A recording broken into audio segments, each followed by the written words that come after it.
Hey folks, David here in the Vintage Future once again. Just wanted to do a quick review on my Clinch Engineer boots. I had meant to do this months and months ago and just never really made it around to it. So here it is now. I've worn these for 9 months at this point in time. As you probably know if you've watched my channel for a while, I do wear my boots a little bit hard and I keep my collection kind of small. Like a lot of the stuff you saw me do videos on in the past has long been sold. So now I've got 7 pairs of boots total, and this is one of them.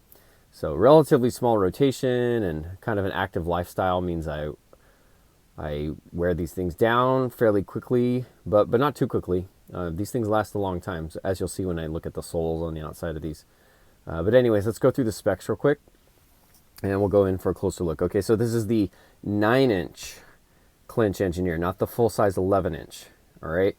And it's got the small woodsman heel. There's multiple kinds of woodsman heels they do, and this is probably my favorite one.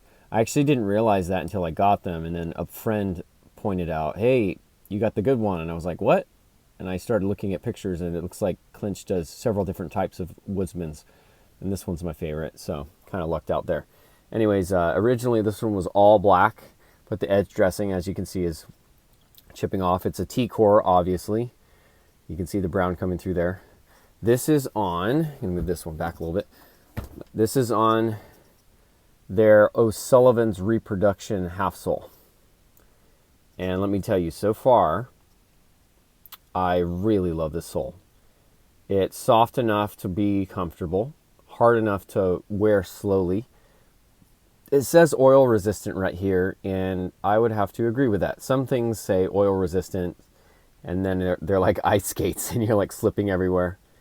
These are pretty oil resistant. It's been nice. So really great half sole there, extra tacks and all that. You know, leather midsole, all that good stuff. Full leather heel stack, and it's a flat welt.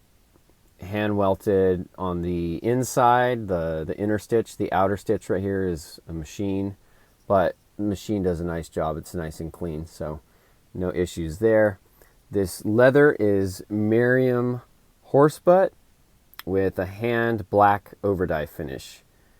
Okay, just gonna keep spinning these so you can see a lot of the details. Yeah, that's pretty much it. Oh, the CN last. It's on the CN last, not the CN wide, the original CN. And it's a size 10 US, which is 11 Clinch. And the way you know that is on Clinch boots, there will be somewhere on the boot, like this right here, a number stamped. See that 11 right there on the tab? That stands for Clinch size 11, which is 10 US. And then somewhere in here, oh, there it is. Somewhere in here, there's a little label.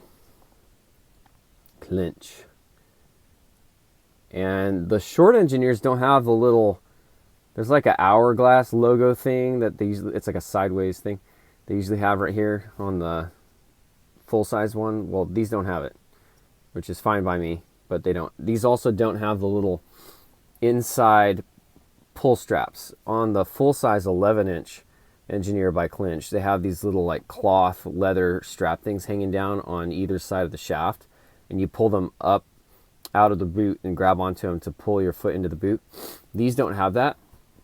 These just have this back pull tab, which I do use, and it's nice to have. Yeah, I was showing you here a little bit earlier the wear, 9 months of wear. That's actually not so bad. I do drag my heels a bit, so you see it worn away here, but it's not too bad. I could walk at least another 9 months, if not much more, with these. One thing I'll say is not great for people with low insteps. It's kind of funny because these are known for being narrow, right? So this last is not super wide. Good for people with a D width or less.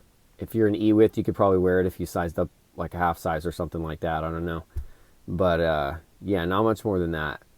Like if you're a double E, I don't know that you would fit into this. And yet the instep is pretty stinking huge. And Clinch typically has these huge heels as well. So like on these and my highliners, and I've had jodhpurs before, despite the fact that this is considered to be a really narrow small last, I always have massive heel slip. Like the highliner, even though I'm laced in like 14 inches of shaft holding your foot in, my heel still, after tons of break-in, it still flops around. So yeah, they don't have the most like narrow cupping heel, which is probably fine for a lot of people, but for me, it's just an issue I learned to live with. And so what I did, as you can see, I added 2 or 3 extra holes, which makes this strap extra long, and that looks a little goofy, but it is what it is. I made my peace about it. I don't put insoles in these. I just wear them as is, and so they're a little loose, but it's like my comfort fit. Plenty of toe room in here. My heel to ball, you know, my ball alignment is nice and everything. Yeah, my foot just kind of flops around back here a little bit, and it's like whatever. These are my casual kickback boots, so they don't need to be like super tight and snug. I'm not going to go run around in them. And I think they look great. So it's funny because initially I liked this boot more, and I do think it's still great. Like the way it's collapsed, the toe spring, the rolls here, which by the way is one of the big things with Clinch, is they just spend a lot of time clicking and giving you some really good horse butt so that you get these really nice rolls. So yeah, this is delectable. Really, really nice. I love that. But even though this was my favorite boot before, soon enough, this became my favorite of the two, which is kind of funny to say. Like, who thinks about comparing one side to the other? But this one just has this really cool roll pattern here. Like, look at that. And the teacore here is super nice. It's not the dark, nice, warm teacore from Roll Club, which I kind of prefer. It's a little bit lighter. Definitely a more natural color. A bit dull. But I still do like it. And I also prefer this over the Roll Club in the sense of it's not wearing off too fast. To me, like, I'm no, historian. I'm no pro with vintage engineer boots. But to me, the fact that these are wearing a bit more slowly, that's like a real vintage teacore experience. It's not supposed to wear off super, super fast. Again, I've worn these for 9 months, pretty hard. And at the same point in time, I've worn the Roll Clubs for 6 months, pretty hard. And these are aging more slowly than the Roll Clubs. So I kind of like this age rate, if you will. You can see the long strap is curled. So the first hole that I punched right here was the hammer and nail method, and it came out a little jagged, mainly because it's horse butt. Like, see the factory holes? They're kind of doing the same thing. And then ironically, I did this other hole with an actual leather punch, and it seems to have split even more. So I don't think that's a function of either of the methods. I think it's just horse butt. It's funny because the strap on my Roll Club began to tear because it's so soft, and the horse butt is much more dense and strong, and it's not really tearing per se, but it is splitting a little bit. So yeah, the roller buckle, by the way, is really nice. It's probably the most hardy of the roller buckles I've seen. I've had benzene engineers, I've had Roll Club engineers, and I've had the Clinch engineers. And Clinch, so far in my experience, has the most robust brass roller buckles. And that little prong right there, ironically, on all 3 of my engineers at one point or another, the prong has gotten loose and kind of started to fall off. So I just took some pliers and pinched it down. I'm talking about the inside right here. So kind of like pinched it there so that it wouldn't come off. And after that, didn't have a problem with any of them. I tighten these a lot because I have a low instep, And that is the only way this particular pair of boots will stay on. The roll clubs will stay on just fine without that, but these I really need to keep it cinched. But funny enough, if I leave it like this, I can still get my foot in and out. So yeah, not great for people with low insteps. Anyways, yeah, the beautiful part of this boot is really these rolls.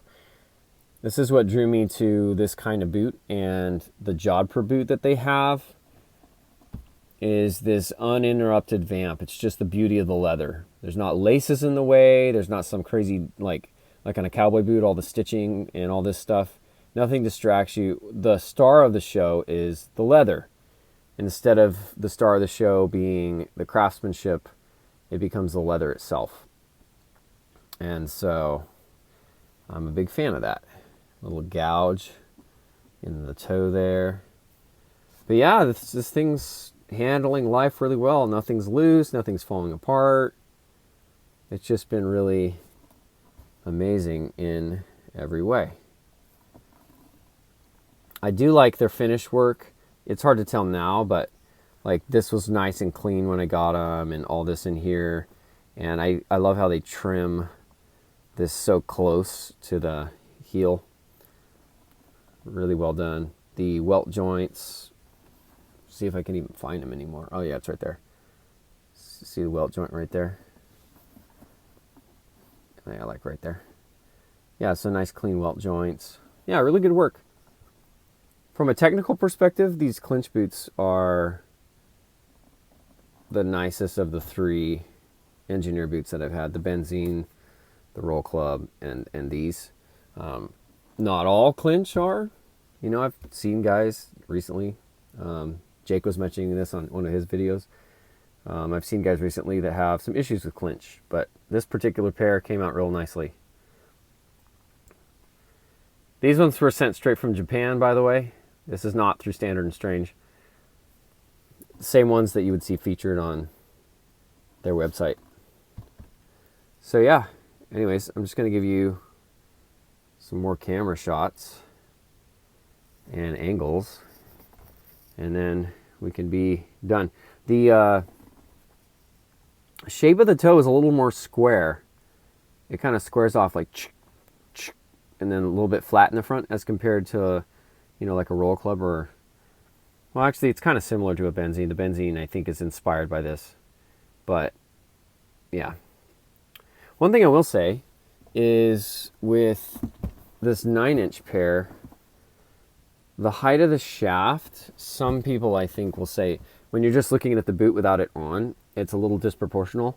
Like, unless you're like a size 7 or whatever, but I'm a US size 10 and a half Brannock, so I usually go down a half size to like a 10 in most boots. You look at this and it's like the bottom of the boot is longer than this is tall, or maybe the same size, right? Proportionally, something looks a little better when it's like the full height, right? If the shaft went up to here, it looks better when the shaft is tall and this is not quite as long as that, you know, but I don't really care because I still think they look absolutely stunning and incredible.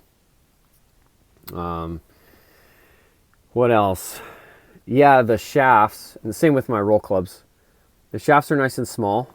They fit under fairly slim denim, but I don't really wear slim denim. But even if you wear like, I think like a 7.5-inch leg opening, you could get this up under there, especially if you tighten this. I'm wearing like, you know, 8.5, 9-inch, 10-inch leg openings though, so it doesn't really matter. What else? Oh, and the 9-inch shaft is cool, honestly, because to me it's kind of like in cowboy boots, how the roper boots are usually smaller, they're more portable. These are just great. They're just, you throw them on real quick, you run around, it's nice. You know, I don't feel a need to have this huge shaft under my pant leg. But I am really getting used to wearing tall shafted boots again. I used to wear cowboy boots every single day for like a solid 10 years of my life.